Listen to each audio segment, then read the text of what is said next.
महोदय, यह भी विचार किया गया है कि जो व्यक्ति समाज में काम करता है, चाहे आविष्कार का काम करे, चाहे दूसरा कोई काम करे, उसको उस काम में तब तक सफलता नहीं मिल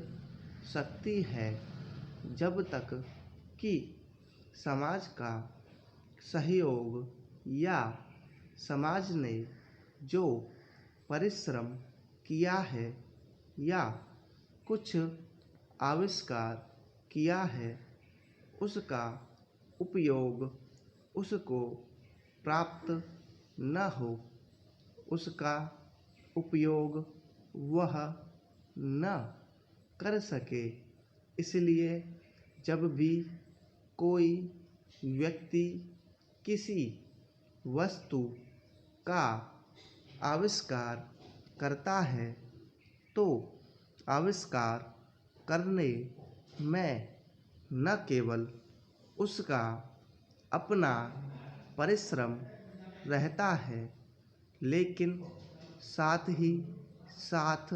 समाज ने जो काम किया होता है, चाहे विज्ञान के क्षेत्र में या प्रौद्योगिकी के क्षेत्र में या किसी अन्य क्षेत्र में, उस सबसे भी वह लाभान्वित होता है। इसलिए जब हम किसी आविष्कारक के किसी आविष्कार के अधिकार की रक्षा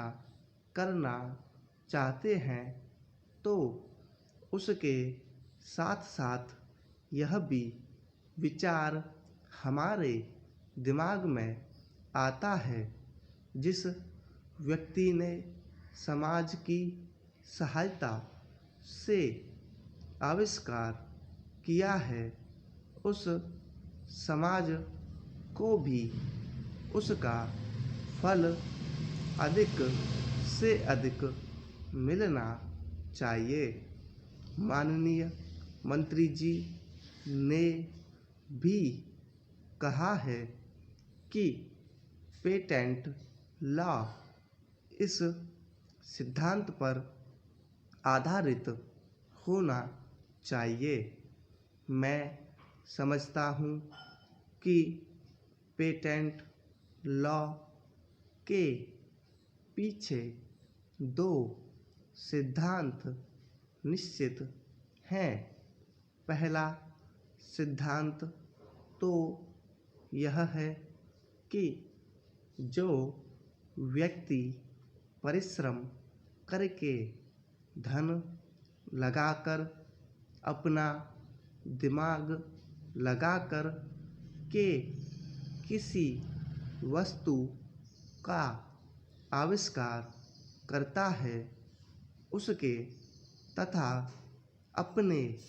परिवार के लोगों के अधिकारों की